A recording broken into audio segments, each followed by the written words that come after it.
Louvado seja nosso Senhor Jesus Cristo.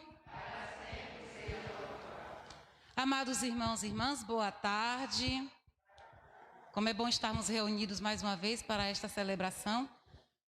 Saúdo a todos vocês aqui presentes, Padre Edivan e equipe celebrativa, vocês irmãos e irmãs que nos acompanham pelas redes sociais, no canal do YouTube, da paróquia. E a todos aqui presentes, para refletirmos hoje este tema, a agonia de Jesus no Getsemane e a necessidade da oração, recorrer a Deus em tempos de angústia. Nós temos aí como lema, Pai, se queres, afasta de mim este cálice. Durante toda esta Semana Santa, a Semana Maior, nós refletimos as leituras que está assim, nos mostrando o passo a passo do caminho de Jesus até o Calvário. O que aconteceu antes? Na segunda-feira, no domingo, iniciando essa Semana Santa, nós começamos com o Domingo de Ramos, onde Jesus entra em Jerusalém, sendo aclamado como o nosso rei. Na segunda-feira, segundo o Evangelho que foi refletido, Jesus vai para a casa dos seus amigos, Marta, Lázaro e Maria. E lá, Maria lava os pés de Jesus com perfume, e ele fala que já está preparando o corpo dele para a sepultura, Na terça-feira ontem, Jesus anuncia para os discípulos que um deles iria trair. E eles ficam angustiados, querendo saber quem será. Hoje, a leitura do Evangelho nos diz que Judas vai até os sumos sacerdotes e por 30 moedas de prata entrega a Jesus. Por que eu estou recapitulando essas leituras dos últimos dias que nós refletimos? De segunda, terça, domingo, segunda, terça e hoje. Para a gente imaginar, se colocar no lugar de Jesus. A agonia de Jesus no Getsemane, que ocorreu no caso na celebração que nós vamos refletir amanhã, na quinta-feira santa. A agonia de Jesus não teria começado antes? Porque Jesus já sabia que um dos seus melhores amigos iria o trair. E aí vamos nos colocar no lugar de Jesus, quando nós temos um amigo que nós amamos e quando ele nos trai. Será que a dor de Jesus já não começa ali? Na Semana Santa, Jesus já sabe da sua missão. Na Semana Santa, Jesus já sabe o que vai lhe acontecer. E amanhã, quinta-feira santa, a véspera de sua paixão, de sua morte, o dia que ele foi entregue, ele vai para o Getsemane, após aquele momento da Santa Ceia, em que é instituída a Eucaristia, o momento do lava-pés, o momento que ele está ali cantando e louvando salmos a Deus junto com seus amigos, e Judas não está ali. Após esse momento, Jesus caminha com seus discípulos para o Jardim das Oliveiras e chega próximo ali, e chega num lugar chamado Getsemane. E ali começa o momento em que Jesus se angustia, em que Jesus sofre. E nesse momento em que Jesus se angustia e sofre, o que ele faz?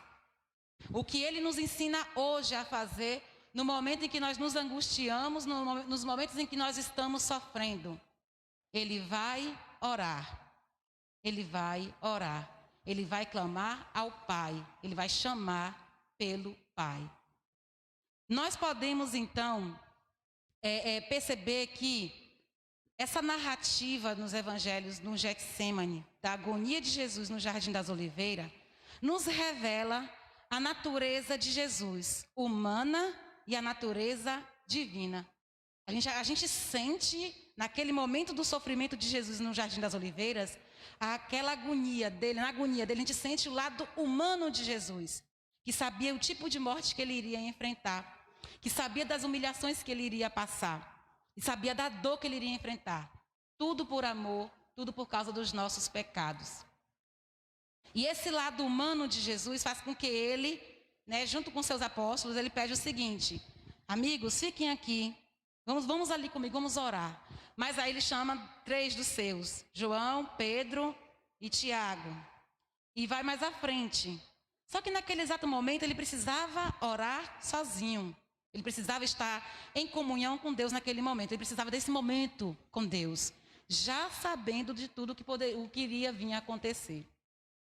E ele fala para João, Pedro e Tiago: fiquem aqui.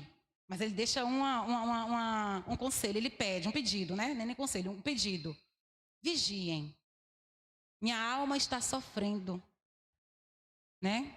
Estou sofrendo muito, muito triste. Uma tristeza de morte. Fiquem aqui e vigiem. São as palavras que ele fala para esses 3 discípulos, que naquele momento provavelmente não entendem por que Jesus falou aquilo. Não sabia ainda, não tinha, vamos dizer assim, na nossa linguagem de hoje, não caiu a ficha ainda o que seria aquela noite. E Jesus segue mais adiante. E aí nós vamos ver Jesus prostrar por terra, com o rosto no chão, e começar a orar. E começa a orar. E começa a suar sangue. E na oração de Jesus, sabendo tudo o que lhe vai acontecer, ele diz: Pai, se queres, afasta de mim este cálice. Natureza humana. A natureza humana de Jesus se revela aí. A dor de Jesus começa aí, mostrando que todos nós também, em nossas dores, devemos buscar e recorrer à oração. Sendo assim, nós vamos acompanhar aqui nesses ensinamentos do momento do Getsemane, as lições que nós podemos aprender nessa narrativa. Primeiro, nos momentos já foi falado aqui, nos momentos de sofrimento, nos momentos de angústia, o que Jesus nos ensina que temos que fazer? Primeira parte, recorrer à oração. Não ouvi não, viu? Vamos lá. Vamos de novo. No momento de angústia, no momento de sofrimento, o que Jesus nos ensina a fazer é recorrer à oração. Recorrer a Deus. Se colocar diante de Deus e apresentar a Ele a sua dor. E apresentar a Deus o seu sofrimento, a sua angústia. Aquilo que está te fazendo sofrer. E naquele momento, quando ele diz: Pai, afasta-se de mim este cálice. Senhor, se possível, será que não tem como? Não tem uma outra maneira de que o plano da salvação se concretize sem eu precisar beber deste cálice, sem eu precisar passar por isso? Olha o humano falando mais alto aí, nesse momento.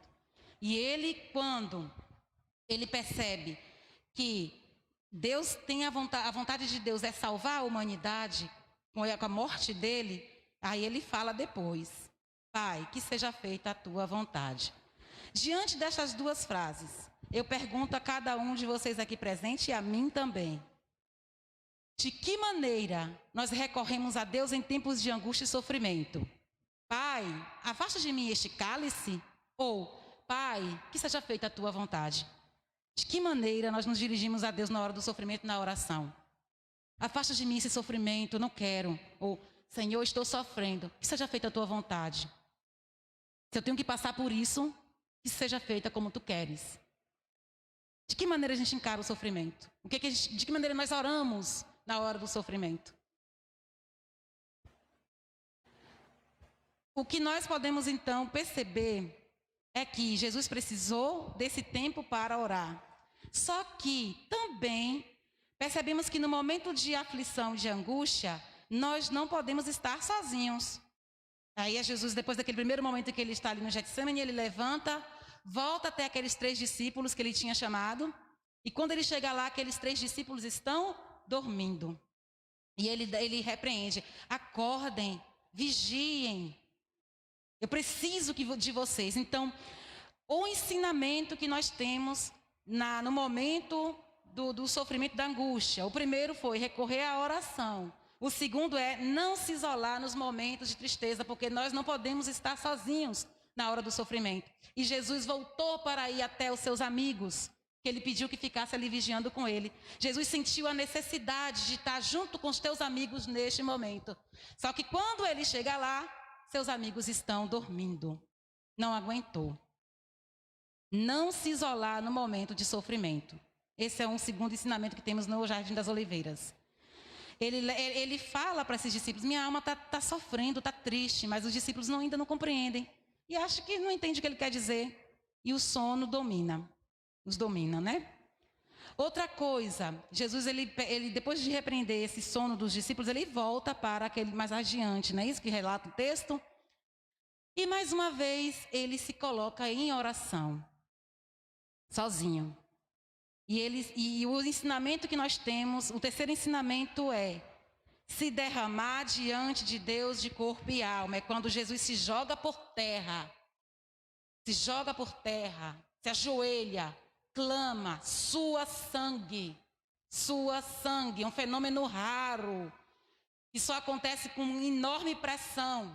É raro de acontecer, mas quando a pessoa vive em enorme pressão, quando a pessoa sente um emocional abalado mesmo, sua sangue.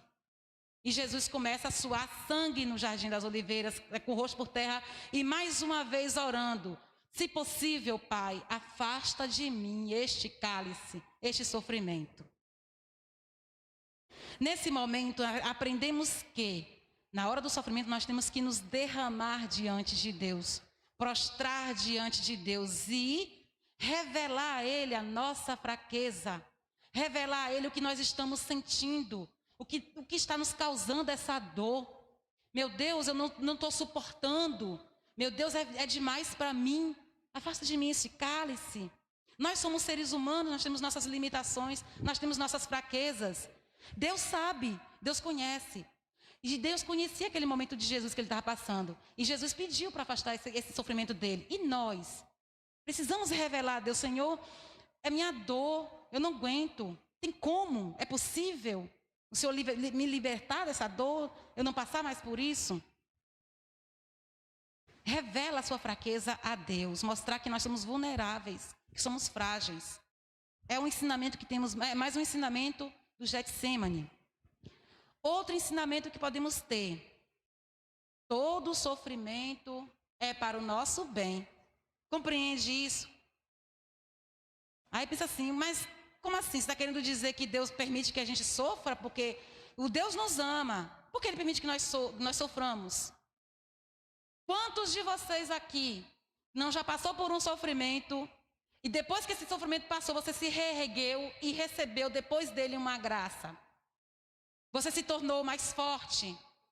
Aquilo que te abalou naquele exato momento, se acontecesse de novo, você já saberia como enfrentar ele, porque você se tornou uma pessoa renovada, uma pessoa mais madura, uma pessoa mais forte. O sofrimento, ele vem também para nos moldar, para nos transformar. Então, quando fala assim, o sofrimento muitas das vezes é para o nosso bem, é nesse sentido. Se nós não unirmos a nossa cruz à cruz de Cristo, de que vai adiantar eu dizer sou cristã? De que vai adiantar eu entrar no céu? De que vai adiantar eu orar? Se eu quero que tudo que aconteça na minha vida seja um mar de rosas. Amados irmãos e irmãs, nossos irmãos cristãos que vivem no Oriente, esses nossos irmãos, eles não têm a liberdade de expressar a fé como nós temos. Eles vivem desde o tempo de Cristo até os tempos atuais imensas perseguições. Ao proclamar que acreditam em Cristo, Jesus como nosso Senhor, nosso Rei e Salvador, eles são mortos, torturados e de maneira cruel. Mas em momento nenhum esses nossos irmãos renegam a fé em Cristo Jesus. Em momento nenhum renegam a fé em Cristo Jesus. Por outro lado, nós que temos a liberdade de expressar a nossa fé, no primeiro sofrimento, na primeira dor que nós enfrentamos, nós dizemos: Deus não me ama, Deus não olha por mim. Se Deus amasse a humanidade, por que essa pandemia toda? Se Deus amasse a mim, por que está tendo tanta fome? Por que está tendo tanto desemprego? Por que tanto isso? Por que tanto aquilo? Será que Deus abandonou a humanidade? Que amor é esse? Que amor é esse? E muitas vezes nós cristãos acabamos renegando a nossa fé em Cristo Jesus por causa da dor e do sofrimento. Sem antes ir para o jardim do Getsemane, para lá orar e ouvir o que Deus tem para te dizer. Ouvir o que Deus tem para te dizer em meio àquela tribulação, aquele sofrimento. Por que passo por isso? O que eu vou aprender com isso? Por que dessa dor? O que ela vai causar em mim depois? Após? Nós esquecemos que o que acontece de ruim no mundo são consequências dos nossos pecados. E esquecemos que por causa dos nossos pecados, a cruz de Cristo pesou. O peso dos nossos pecados estavam todos nas costas de Jesus Cristo. E que começou a sentir essa angústia e esse peso no Jardim das Oliveiras, no Getsemane, quando suou sangue.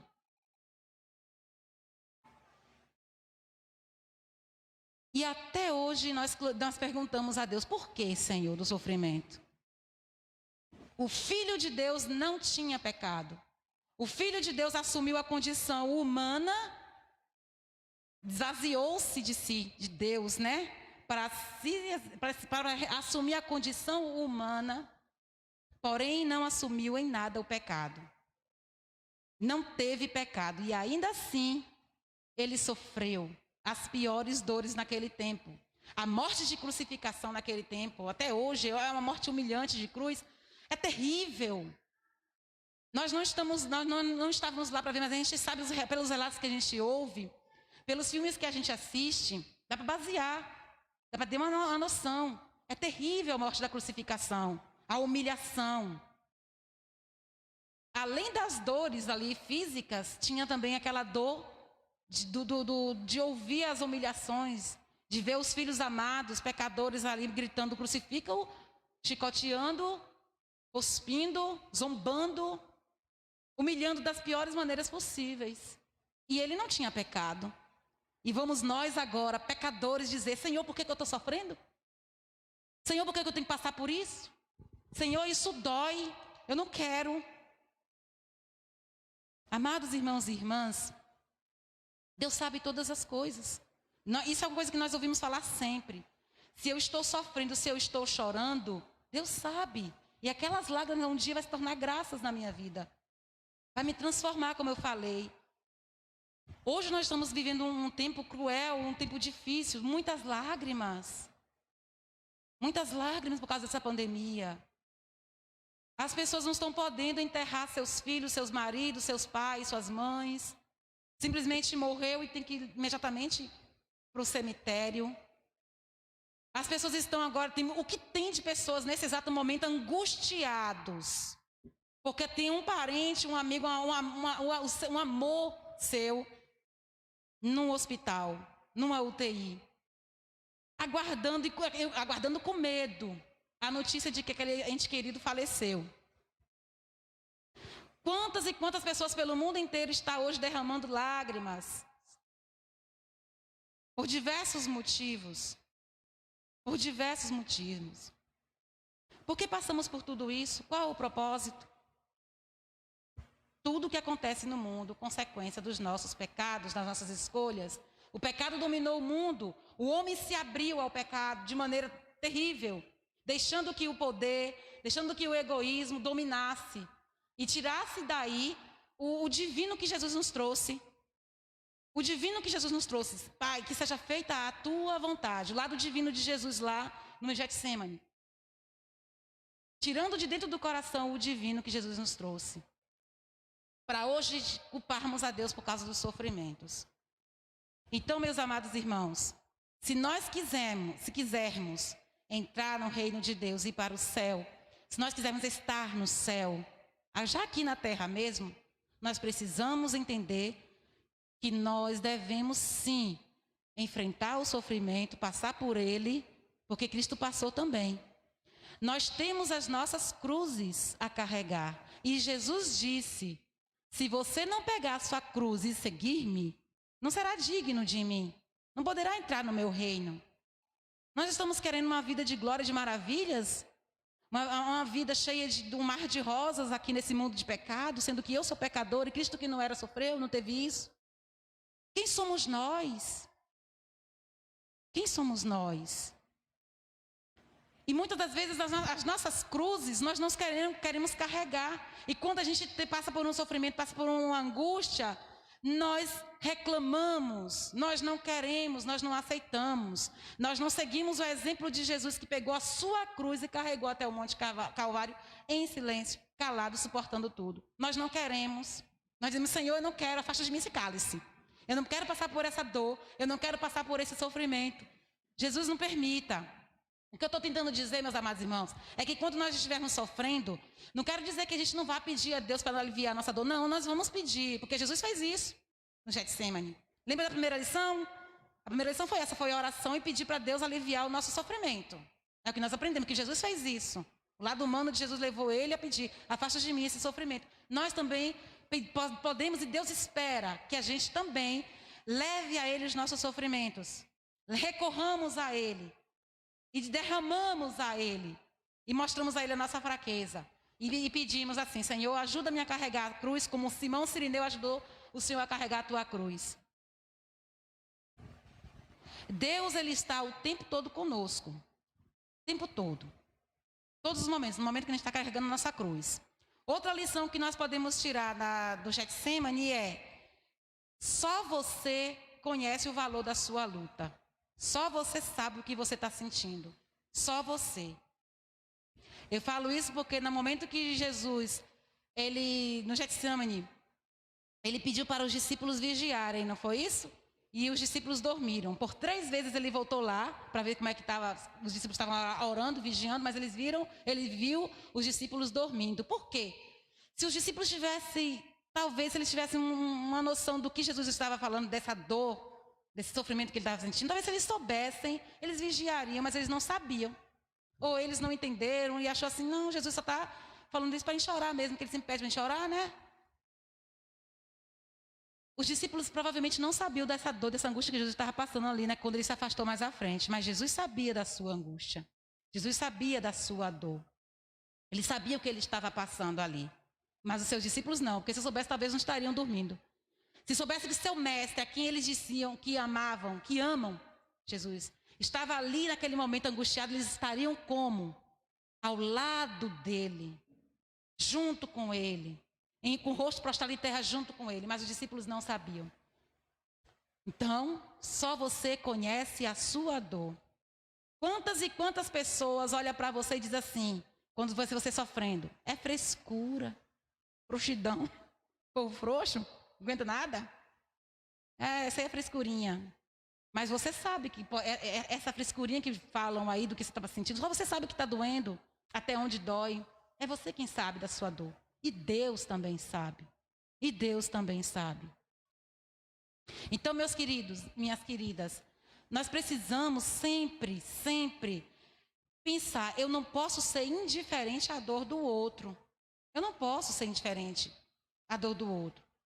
Porém, a gente observa também que tem diversos tipos de pessoas, né, que têm uma maneira diferente de sofrer. Tem gente que acha que o pior sofrimento do mundo está nas tuas costas. A pior dor que está sentindo é ela ou ele. E coloca isso como o centro da tua vida e faz questão que todo mundo saiba que ela está sofrendo. Para quê? Para dizer: ô coitadinha, ô dó. Ô dó. Parece que tem gente que gosta de ouvir isso, ô dó. Que gosta de viver em situação de sofrimento.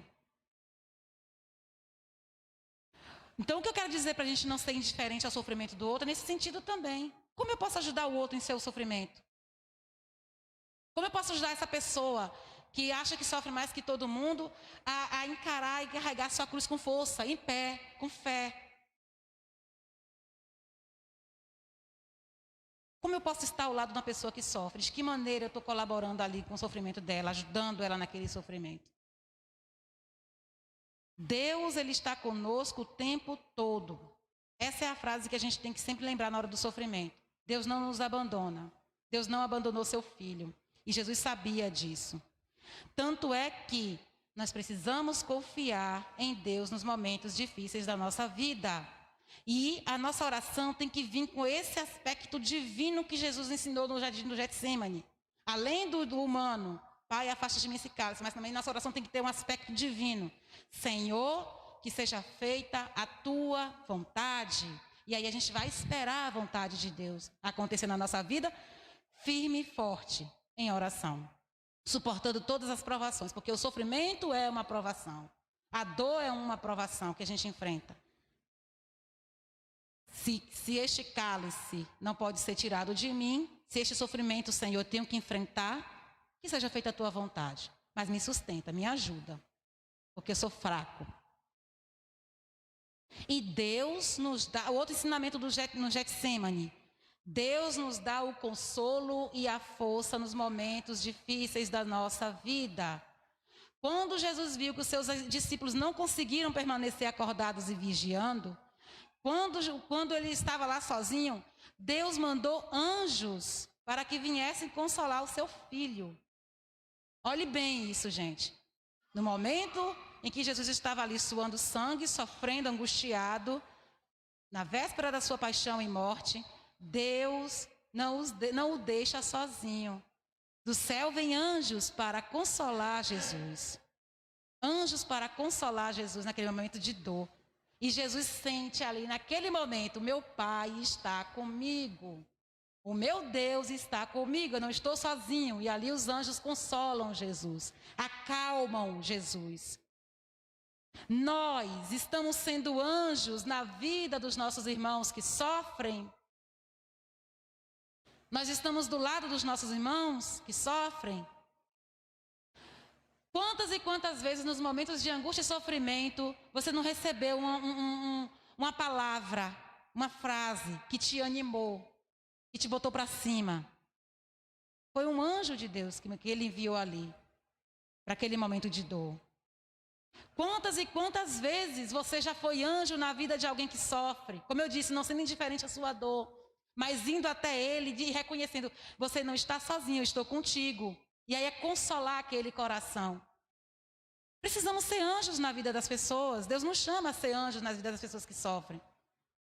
Porque no momento em que nós estivermos sofrendo, Deus vai mandar seus anjos também. Porque eu me abri em oração, eu me derramei aos seus pés, apresentei a Ele as minhas fraquezas, eu não me isolei, eu não estava sozinha, eu não estava sozinho, Deus estava comigo, eu continuei prostrado por terra orando, mas colocando nas mãos de Deus o meu sofrimento e pedindo que seja feita a vontade dEle. E Deus vai mandar seus anjos para nós, olhar por nós. As pessoas vão entrar na nossa vida. Tenhamos paciência e esperança no Senhor, porque Ele vai prover. Ele sempre provê. Outro ensinamento que nós temos é a perseverança. Após a experiência do Getsemane, nós ficamos mais fortalecidos. Após nos derramarmos diante de Deus, nós nos levantamos mais fortes. Novas criaturas, porque, como eu disse, o sofrimento nos transforma, nos moldam. O sofrimento nos molda. Quando Jesus voltou, mais calmo, depois de ter sido consolado pelos anjos que Deus enviou, quando ele volta até seus irmãos que estão ali dando aquela cochiladinha, né? Que não estavam vigiando. Quando Jesus chega até eles, Jesus já está pela terceira vez, né? Calmo, tranquilo, ele diz, pronto, já passou.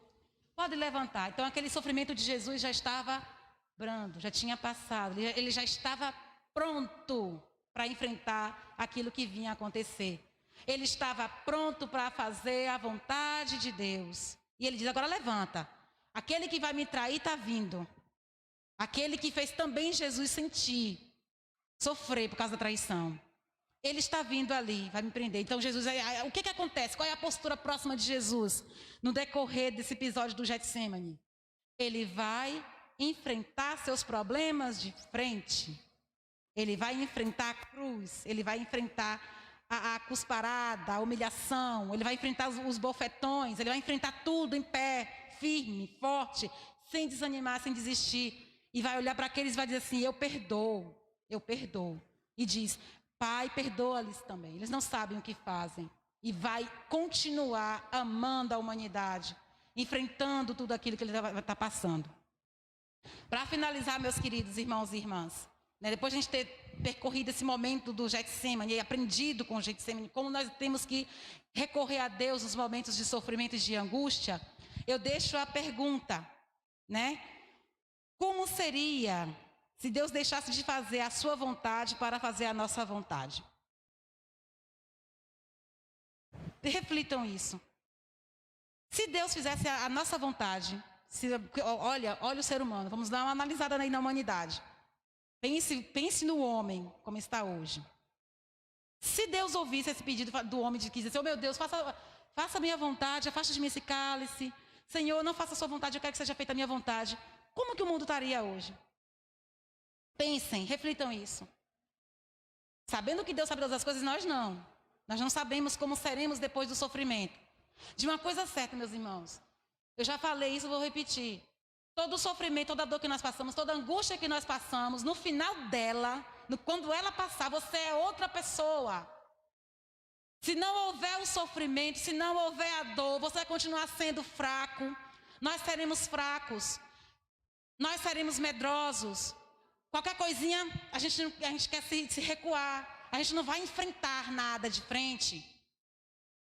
Nós seremos criaturas, sabe, frágeis. Frágeis. O sofrimento nos molda. Por isso passamos por ele. E Deus sabe disso. Eu posso me tornar uma pessoa mais fervorosa na fé. Eu posso me tornar um anjo do Senhor na vida de alguém, depois do meu sofrimento. Eu posso ser testemunha para alguém. Então Deus, ele nos transforma com sofrimento. Por isso peçamos, vamos orar sempre nos momentos de sofrimento. Pai, eu estou sofrendo, meu sofrimento é esse, mas seja feita a tua vontade. Se eu tenho que passar por isso, se eu tenho que beber deste cálice, me ajuda. Que seja feita a tua vontade, não a minha vontade. Porque já pensou como seria o mundo se fosse feita a vontade dos homens e não a de Deus? Pensando, lembrando, sabendo que o homem é pecador, que o homem está egoísta, está faltando amor pelo mundo. Se fosse feita a vontade dos homens, como que seria? Temos que refletir sempre isso. E para terminar, eu falei que estava terminando, não foi que eu perguntei, mas só uma coisinha pequenininha. Só para a gente fechar aqui, sobre essa questão aí do fazer, de a gente confiar na vontade de Deus e no que Deus sabe fazer todas as coisas. É rapidinho. Eu estou terminando já. Só para a gente fechar. É porque assim, minha tia contou uma história que eu achei engraçada. Assim, no modo como ela contou para fazer uma graça. Só que é uma reflexão muito grande. Ela disse bem assim, que um homem caminhava, e aí ele olhou para um pé primeiro ele passou assim, ele viu um pé de melancia no chão, né? A melancia, ela não tem o pé dela é rama, né, no chão. Bem fininho aquele galho dela, ela fica ali no chão. E ele olhou assim para a melancia, bom, bem acessível, né? Bom. E mais adiante ele encontrou um pé de cava. Olhou para o pé de assim, agora, se eu fosse Deus, olha, ousadia, homem ousado, né? Se eu fosse Deus, eu faria esse negócio diferente. Um pé de jabuticaba, desse jeito, desse tamanho, com os galhos grossos, né? As frutinhas desse tamanhinho, pequenininha, um monte de frutinha pequenininha, não negócio grande. E a melancia, coitado, que é grande, poderia estar aqui, já que esse pé de jabuticaba vai aguentar mais. Né? O pé de jabuticaba aguenta aquela melancia, que é grande, então combinaria aqui. E essa jabuticaba poderia ficar lá no chão, né? Pequenininha mesmo. Aí ele falou assim, Deus, se fosse Deus eu faria assim. Eu acho que Deus não soube fazer esse negócio de estar errado. Aí na hora ele viu cair uma jabuticaba no chão, ele olhou. E olhou de novo assim, Deus não sabe fazer nada não, mas não sei, eu acho que Deus errou nisso aí. A Melancia olhou para o chão de novo, a melancia lá, olha aí. Daqui a pouco, minha gente, caiu uma jabuticaba na cabeça dele. Uma frutinha, caiu lá e ele olhou assim. Minha gente. Olhou para a jabuticaba, olhou para a melancia. Já pensou se fosse uma melancia? Já pensou se fosse uma melancia? Deus sabe todas as coisas. Então é isso, só Deus sabe todas as coisas. O que acontece na nossa vida, nós não podemos questionar os planos e os desejos de Deus para a nossa vida. Se sofremos, não vamos questionar, vamos orar, vamos recorrer a Deus. Vamos com Jesus no Getsemane, prostrar diante de Deus e orar. Que é isso que Deus espera de todos nós e Ele vai nos ouvir e vai nos atender. Louvado seja nosso Senhor Jesus Cristo.